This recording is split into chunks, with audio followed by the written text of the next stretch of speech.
We've all seen films or posters or propaganda of various kinds about this business of road safety. And we've heard it suggested, usually quite wrongly, that a lot of this propaganda is put out by ministries or officials who've never ridden a motorcycle in their lives. So we like to emphasize right at the start that this is a film about motorcycling that's made entirely by motorcyclists, written and produced by motorcyclists, photographed by motorcyclists, and acted entirely by motorcyclists who you'll see in a moment arriving for their daily work as motorcycle repairers, testers, salesmen and the like. Nobby Clark, Motorcycle Club official. Bill Quinn, TT replica winner, Brooklands record holder, seasoned veteran and everyday rider for over 30 years. Eric Wilson, twice a gold medal winner in the International 6 Days Trial. Keith Walker, trials rider and short circuit racer. Ken Morris, Isle of Man TT rider. And the rest, more than 50 keen everyday motorcyclists. All these experienced men are fond of motorcycle sport in one form or another, trials or racing, solo or with sidecar, but they all confine their spectacular riding to the proper place, the racetrack or the trial section. On public roads you can find a quieter or less conspicuous bunch of riders, and they often have a quiet smile when they see a noisy rider showing off on the road.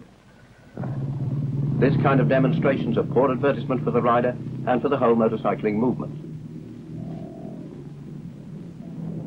Before we go on to show you a few riding hints, we'd like to mention that in the course of this film we've staged a few crashes. We've done this partly to help illustrate certain points and partly to make it more interesting. But because of these fake accidents, don't run away with the idea that motorcycling's a dangerous pastime. There's nothing dangerous about this. Any possible danger depends on the user. And this, remember, is a lethal weapon, if you like to use it that way.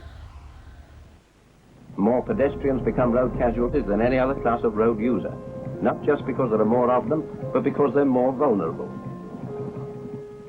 This kind of thing happens daily.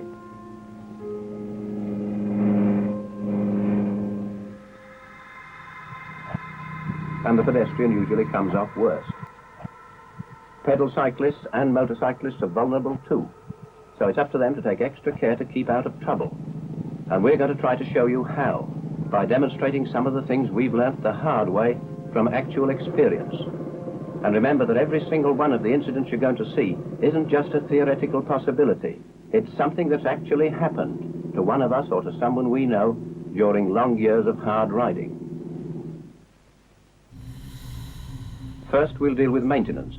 A good rider keeps his machine in safe, roadworthy condition. Look after the brakes. Keep both brakes in good adjustment. Take care of the control cables. Watch the brake cable here and replace it if it shows signs of fraying. Otherwise, when you pull it hard in an emergency, this is what's likely to happen. Watch the throttle cable too.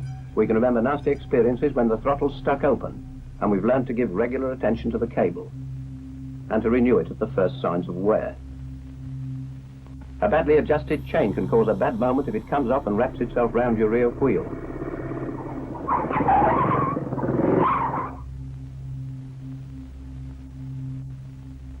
Don't ride with a chain like this. Adjust it until there's only the right amount of slack, like this. Check your tyre pressures. Wrong pressures cause unsteady steering. And after all, it's not a lot of trouble to inflate a soft tyre, provided your lungs are in good condition. And don't ride a yard with a cut tyre. Bald tyres like this encourage skidding and in any case cause frequent punctures. Bad tyres are a nuisance and a danger. Renew them before they're too far gone. Test the lights and pay particular attention to the dip beam. See that it dips properly and adjust the settings so that you don't cause dazzle.